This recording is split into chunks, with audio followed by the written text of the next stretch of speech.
या कुक्षि विवरे कृत्वा स्वयं रक्षति सर्वतः। नमामि जननीं देवीं परां प्रकृतिरूपिणीं। कृच्छ्रेण महता देव्या धारितोऽहं यथोदरे। तत्प्रसादात् जगद्दृष्टं मातुर्नित्यं नमोऽस्तु ते। पृथिव्या यानि तीर्थानि सागरादीनि सर्वतः वसन्ति यत्र तां नौमि मातరం భూతిహేతవే.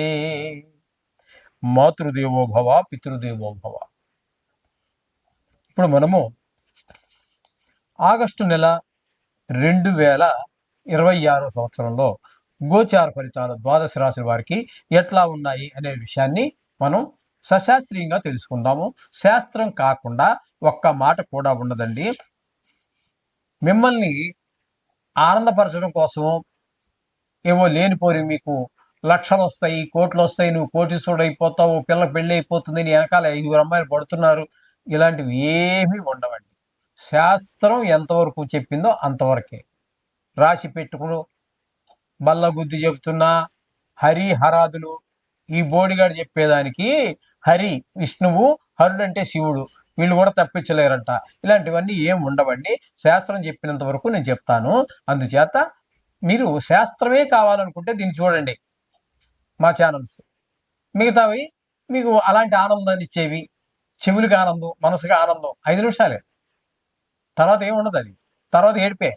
ఎందుకంటే మీరు దానికోసం ఎదురు చూసి డిసప్పాయింట్ అయిపోతాం, నిరాశ చెందుతాం, తర్వాత అంత దానివల్ల ప్రయోజనం. కాబట్టి శాస్త్రం కావాలంటే మాత్రం ఇప్పుడు మన ఛానల్ ఏ ఛానల్లో మీరు చూస్తున్నారో దీన్ని సబ్స్క్రైబ్ చేసుకోండి, మీరు యథార్థాన్ని తెలుసుకోండి చాలు. వృషభ రాశి వారికి ఆగస్టు నెల 2026 సంవత్సరంలో గోచార ఫలితాలు ఏ విధంగా ఉంటాయో సశాస్త్రీయంగా తెలుసుకునేట్టు ప్రయత్నం చేద్దాము. అందులో ఇక్కడ జన్మంలోనే కుజుని యొక్క సంచారం 2 రోజులు, ద్వితీయ స్థానంలో 29 రోజులు, అంటే ఎక్కువగా రోజులు, నెలకు సుమారుగా 1-2 రోజులు వదిలిపెట్టేది కూడా. జన్మలో ఉన్నప్పుడు ఆయన చేసే ఉపకారం ఏమి లేదు, కానీ ద్వితీయ స్థానంలో 29 రోజులు ఉంటున్నారు. ద్వితీయ స్థానంలో కుజుడు ఏ విధమైనటువంటి ఉపకారము లేదు, అంటే మొత్తం మీద నెల కూడా మీకు ఉపకారం ఏం లేదు. అయితే 2వ స్థానంలోకి వచ్చాక ధనానికి కొంచెం ఇబ్బంది పడేటటువంటి పరిస్థితులు కల్పిస్తారు, మాటలో కొంచెం కఠినత్వం కనిపిస్తుంది, అలాగే కుటుంబంలో కూడా ఆహ్లాదకరమైనటువంటి పరిస్థితి ఉండదు. అలాగే నేత్ర సంబంధమైన వ్యాధులు ఉన్న వారికి కొంచెం ఆ బాధ కొంచెం ఎక్కువ అయ్యేటట్టు అవకాశం ఉంటుంది. కాబట్టి తగు జాగ్రత్తలు తీసుకోండి. ఇక బుధుడిని తీసుకున్నట్టయితే ద్వితీయ స్థానంలో బుధుడు 5 రోజులు ఉంటారు. తదుపరి 3వ స్థానం, అంటే వృషభ రాశికి 3వ స్థానం అయినటువంటి కర్కాటకంలో 26 రోజులు ఉంటారు. కాబట్టి ఇక్కడ ఈ 26 రోజులు, 3వ స్థానంలో ఉన్న 26 రోజులు ఎవరి సహాయ సహకారాలు, మనం ఆశించినటువంటి వారి యొక్క ఫ్రెండ్స్ కావచ్చు, లేకపోతే మిత్రులు కావచ్చు, అలా మనసా వాచా కర్మ ఏ విధమైన సహాయం అయినా సరే మనకి నిరాదరణే గురవుతున్నాయి, కానీ వారు మనకి ఏ విధమైనటువంటి సహాయ సహకారాలు అందించజాలరు.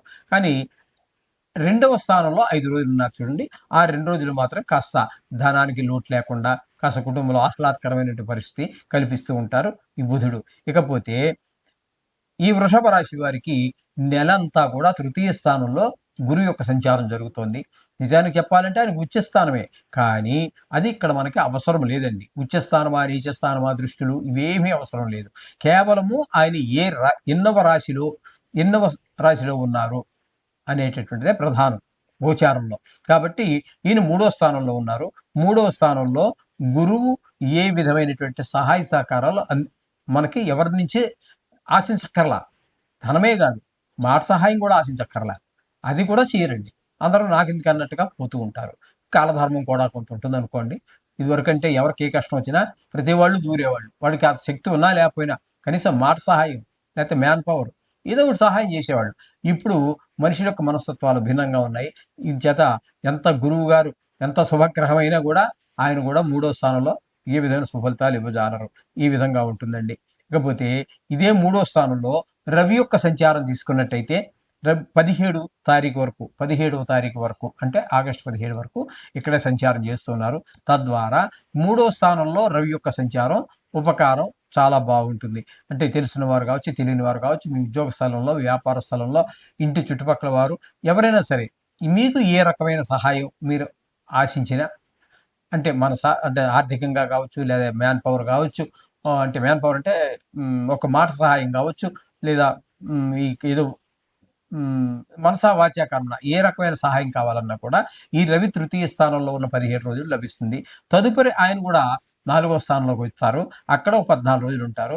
ఆ 4వ స్థానంలోకి వచ్చినప్పుడు ఆయన కూడా మనకి తల్లి గారి విషయంలోను, విద్య విషయంలోను, గృహ విషయంలోను, అలాగే వాహనాలు, స్వభావాల విషయంలో అంతా కూడా వ్యతిరేక ఫలితాలే మనకి రవి కూడా ఇవ్వబోతున్నారు 14 రోజులు.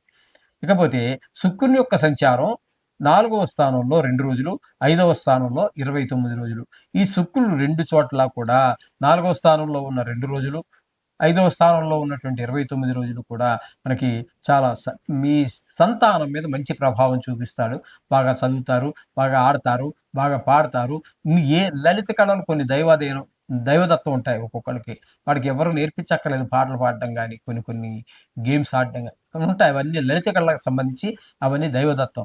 తర్వాత వాటికి మనం మెరుగులు పెట్టుకోవడం అనేది తర్వాత విషయం. ఇక్కడ ఈయన 29 రోజులు 5వ స్థానంలో ఉన్నారు కాబట్టి, మీ పిల్లలకి ఎవరికైనా లేదా మీకైనా సరే శుక్రుడు వల్ల మీకేదైనా అందులో చిన్న ప్రవేశం ఉన్నా కూడా అందులో రాణింపు ఖచ్చితంగా కనబడుతుంది. లేకపోతే నలుగురు మీ అంతట మీరే పాడుకున్నారు. ఇది ప్రోగ్రామ్ ఇవ్వక్కర్లా. మీ అంతట మీరే పాడుకున్నారు. ఆ పక్కన నా బోటోడు ఎవడో ఉంటాడు. చాలా బాగా పాడుతున్నారండి అంటాడు. అప్రిషియేట్ చేస్తాడు. మనకి ఎంత బాగుంటుందండి ఇది. చాలా బాగుంటుంది కదా! ఒకరు మనల్ని పొగిడారు అంటే బాగా పాడావయ్యా, లేదా బాగా ఆడావయ్యా, ఏ విధంగాన మనం చూపించినటువంటి ఏ విషయంలో మన ప్రతిభ చూపిస్తామో అది బాగుందన్నప్పుడు వాళ్ళు పొగిడితే మనకు హాయిగా అనిపిస్తుంది. ఇంకా దాన్ని డెవలప్ చేయాలి, దాన్ని ఇంకా అభివృద్ధి పరచాలి అనేటువంటి అభిప్రాయం ఏర్పడుతుంది. అదేవిధంగా ఇక్కడ మీకు భాగ్యస్థానంలో భాగ్యస్థానంలో రాహుగ్రహ సంచారం జరుగుతోందండి. ఇది రాహుగ్రహ సంచారం భాగ్యస్థానంలో అంత శుభ ఫలితములను ఇవ్వజాలదు. ఇక్కడ తండ్రి గారి విషయంలోను దాన ధర్మాలు, గుడి గోపురాలు తిరగటం, పుణ్యకార్యాలు చేయటము, ఇట్లాంటి వాటిల్లో మనం వెనకబడిపోతాము. ఎందుకంటే ఇది యాక్చువల్లీ నిజానికి 5వ భావానికి భావాద్భావం తీసుకుంటే పంచమభావం. ఇది కూడా పూర్వపుణ్యానికి సంబంధించినటువంటిదే. కాబట్టే మనం గుడికి వెళ్ళాలన్నా వెళ్ళలేకపోవడం. ఎందుకంటే ఇక్కడ భావాద్భావం అంటే వెళ్ళగలగాలి మంచి గ్రహం ఉంటే. కానీ ఇక్కడ ఉన్నటువంటిది రాహుగ్రహం కాబట్టి ఏదైనా మనం నలుగురికి ఈ నెలలో ఏదో 100 మందికి సందర్పణ చేద్దాం అనుకున్నారు. ఈ నెలలో చేయలేకపోతారు. ఇట్లాంటి మంచి కార్యాలు చేయడానికి ఈయన వ్యతిరేకిస్తూ ఉంటాడు. ఈ విధంగా. ఇక దశమ స్థానంలో శని యొక్క సంచారం జరుగుతోంది. ఈయన దశమ స్థానం అనేటి వృత్తి స్థానం. కాబట్టి ఈయన వక్రించి ఉన్నప్పటికీ కూడా అదే స్థాన ఫలితాలు ఇస్తారు. కారణాలు మొన్న పోయిన ఎపిసోడ్‌లో మనం చెప్పుకోవడం జరిగింది. ఆయన వక్రించినా కూడా ఏ రాశిలో ఉన్నారో ఆ రాశి ఫలితాన్ని ఇస్తారు. ఎందుకంటే ఎక్కువ దూరం వెనక్కి వచ్చి మళ్ళీ ఆ రాశి నుంచి రాశి మారలేదు కాబట్టి 20 డిగ్రీల నుంచి మళ్ళీ 13 డిగ్రీకి వస్తున్నారు. అంటే ఆల్రెడీ మీరు అనుభవించినటువంటి ఫలితాలే మళ్ళీ వస్తాయి. తప్పితే అంతకంటే ఇదేం లేదు. మొత్తం మీద 11వ స్థానంలో ఉన్నారు కాబట్టి వృషభ రాశి వారికి చక్కటి ఫలితాలు ధన విషయంలో కానివ్వండి, ఆలోచన విషయంలో కానివ్వండి, ఏ విషయంగా చూసినప్పటికీ కూడా చాలా చక్కటి ఫలితాలే శని భగవానుడు ఈ ఈ వృషభ రాశి వారికి ఇవ్వబోతూ ఉన్నారు. కాబట్టి కొన్ని గ్రహాలు సహజంగానే, కొన్ని గ్రహాలు ప్రతికూలంగాను, కొన్ని గ్రహాలు అనుకూలంగాను ఉంటాయి. దీంట్లో ఏ మాత్రం కంగారు పడక్కర్లేదు. ఇది మీకే కాదండి, ఎవరికైనా సరే ఓన్లీ 10%, 10% మాత్రమే మీకు 10% మాత్రమే మీకు ఫలితాన్ని ఇస్తూ ఉంటుంది. మిగతాదంతా మీ వ్యక్తిగత జాతకం మీద ఉంటుంది ఆధారపడి. అది కూడా 70% వరకు ఉంటుంది. అది కలిపితే 80% తీసుకోండి. ఇంకా 20% ఉంది. అది బ్రహ్మ తప్పితే మరి ఎప్పుడు చెప్పలేడు. నేను బల్ల గుద్దుతాను, ముక్కు గుద్దుతాను, ఇవేమి నడవండి. ఆ 20 అనేది బ్రహ్మ ఒక్కడే. ఏది ఎలా జరుగుతుందో అలా చెప్పగలిగినటువంటి వాడు ఒక్క బ్రహ్మ మాత్రమే అని మనకు శాస్త్రమే చెప్పింది. నేను చెప్పేది కాదు. మీకు ఆ శ్లోకం కావాలంటే కూడా చెప్తాను నేను.